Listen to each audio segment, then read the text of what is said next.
had a strange night last night with the weather, and we're able to come back today and put up a couple runs and hold on there for an emotional win there to start the day.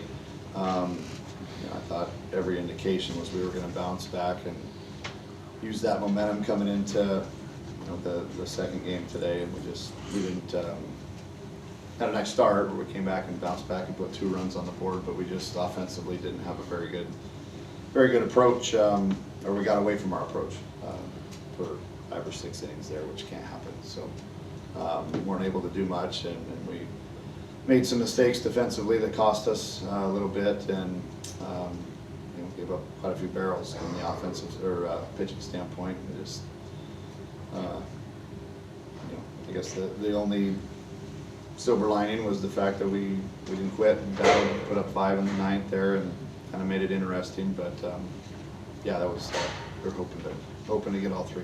The last 2 innings, you did get to bring in some of the younger guys, and Tyler Magro, I know, has been battling injury, but Max Arlich and some of the younger bats. Do you think they gave you a little bit better mojo going into Tuesday than if you had kind of not performed as well?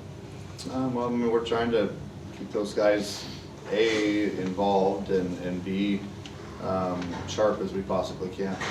There's guys that of course want to play, and they all want to play, and it's tough when every game you feel like is necessary to win. You try to go with, most of the time you're going to go with your guys that are proven and have done it, and you trust. But sometimes they need a kick in the butt too, and these other guys need an opportunity at times, and that's something I got to evaluate. When we were talking to Landon Hairston, he said he had never played in a situation like this where you have 2 games in one day, finishing off a game from the night before. How did you kind of bring the juice to your guys and get them energized heading into a big moment in the bottom of the 7th? I didn't need to bring anything. They were well aware of the situation coming into today, and they were.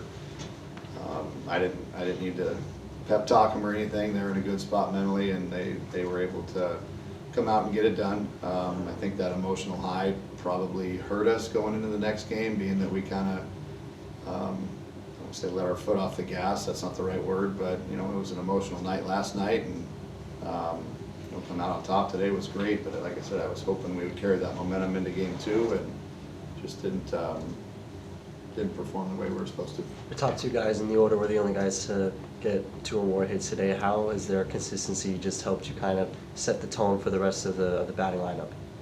Well, that's why they're hitting up top. They do set the tone pretty well, and tough outs and put together good at-bats. So we need some other guys to step up and do what they do. Landon Harrison has kind of been the freshman this year that's been towards the top in terms of batting. The last true freshman to finish the season batting over 300 was Ryan Campos all those years ago. What does that kind of say about just how he sees the ball and his performance 35 games into the season? I've said it several times. He reminds me a lot of Ryan Campos, just with his eye-hand coordination, awareness of the strike zone, bat-to-ball skills are all phenomenal. And I think he's a true professional hitter at a young age, and it's hard to find. He's pretty dang good, and his power numbers are going to come as he continues to get older and stronger. But the kid he knows how to hit. He's pretty dang good. You mentioned it already a little bit, but just how difficult is it mentally for the pitchers to have to pitch through some of those defensive mistakes?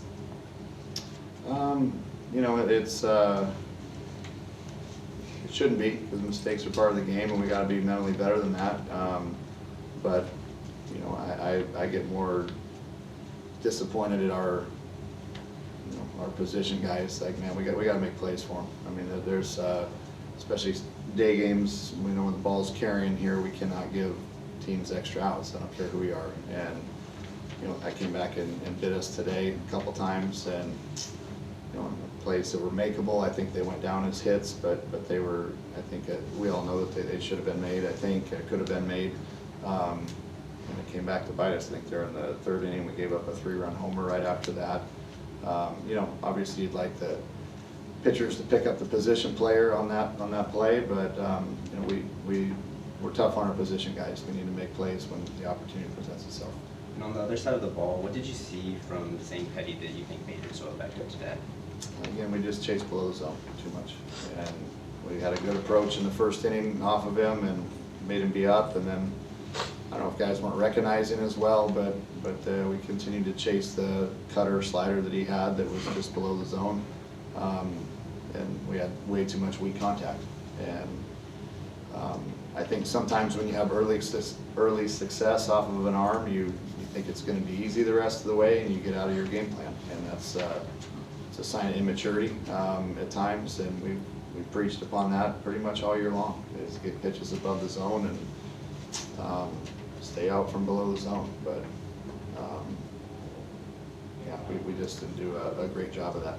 Butler and Barrett came in after Jaden had a bit of a rocky start and were able to kind of calm the waters a little bit. Didn't really end up holding, but how did that sit with you, their performance today? I thought those two threw the ball outstanding, and Jaden was throwing the ball good. We just again, there's a play that we probably should have made, and it 2 pitches later, it's a three-run bomb, and we're it's unfortunate for him. But Josh and Easton came in and gave us a chance to get going offensively, and that was kind of the disappointing part. We're putting up zeros, and it's like, come on guys, let's go. They're giving us a shot to crawl right back in this game, and we couldn't string something together there for a few innings. We hit some balls hard, and Jose lined out to center there after who hit the double.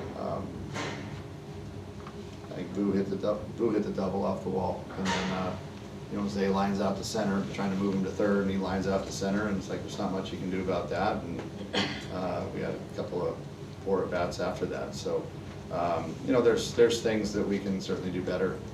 We know that it's a work in progress, and but yeah, those 2 performance was good. We couldn't get the offensive production we needed. Only 18 pitches for Easton, and you took him out after an inning and a third. Did that have anything to do with potentially starting him in the midweek?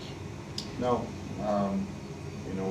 We're taking one game at a time, and whatever it takes to win that game. And we felt he had done his job to get through those left-handers that we wanted him to get through. And then we brought in Gibby after that, and Gibby hasn't been Gibby for a couple outings now, and it's a little bit worrisome. So we got to figure out what's going on with him. And that kind of put us up against it a little bit after he came out. Do you have a starter for Tuesday, or is that still? We'll discuss it, talk about it, and see who the best matchup is. But we have, Easton will be probably able to if we needed him to. Halvey's available, Shapes available. Lucas Kelly, I didn't get in the game today. We were had him for the 8th and 9th, and got away from us there in the 8th, and I felt no reason to burn him today. Might see those guys again at some point in time, and if the game got closer, then I would have used him, but no sense using him in today's game with the way it worked out. He'll be available on Tuesday. We'll have a lot of arms available Tuesday. When you want hitters to go through in-game adjustments, what kind of dialogue do you have either with a small group of players or somebody individually in terms of trying to have them have more success at the plate? The dialogue? Like what kind of dialogue do you have with players in truthful, game? get the damn ball up. Like, shit, guys, how many times you got to hear it? Get the ball up of the zone. Quit chasing below the zone. I don't know how much more direct I can be with them on those type of things. And when you have success, when you do that, why would you get away from it? But again, these are part of the challenges of coaching and getting guys to be consistent. Coach, Cole mentioned last night the possibility of getting the ball start off today. What was the timeline that you had, and when you finally made the decision to start with Cole for the resumption of the second game last night? I knew we were going to do it when we left. As soon as that situation, the second they called the game, I said, okay, we'll go to Carlone for 8 and 9. That's what we all agreed upon. It was a pretty easy decision. We didn't tell him until we got here today. I didn't want him sleeping on that and getting too excited. So we needed to get him to get some rest, and then we told him before the game. And then with the power bat, obviously, former hitter yourself, how tough is that for someone to be able to play bases loaded 2 outs and then they have to sleep an entire night thinking about that one at bat? I asked Kyle about that this morning. And did you sleep last night? He said no. I thought about it till like 3 in the morning. And Yeah, I've never experienced that, so I couldn't give him any advice on that. So I just say, man, go be you, go be Kyle Walker, and that's good enough. So he put together a great at-bat. Coach, on a different note, Luke Keyshaw collected his first big league hit yesterday. I think 20 or so minutes ago, he got an RBI double off Chris Sale. I wanted to know if you had any thoughts on that and kind of his quick progression through the minors and up into the big leagues. Not surprised. I'm just extremely happy for him. You know, since I've been here, you asked me one kid who I would bet my life on the fact that he would make it to the big leagues and be impactful, it would be him. So what he's doing, I'm stoked for him. You just cannot, there's just not many Luke Keishels in today's world. He just is a throwback kid, mentality-wise, outworks everybody, outcompetes everybody, knows he belongs. Just a tough kid. He's the kind of kid that, man, if you could fill a clubhouse full of guys like that, you'd never lose. He just has that competitive motor that you don't find very often anymore. So, not surprised that he's going to have a lot of success in the big leagues. He's just a great kid.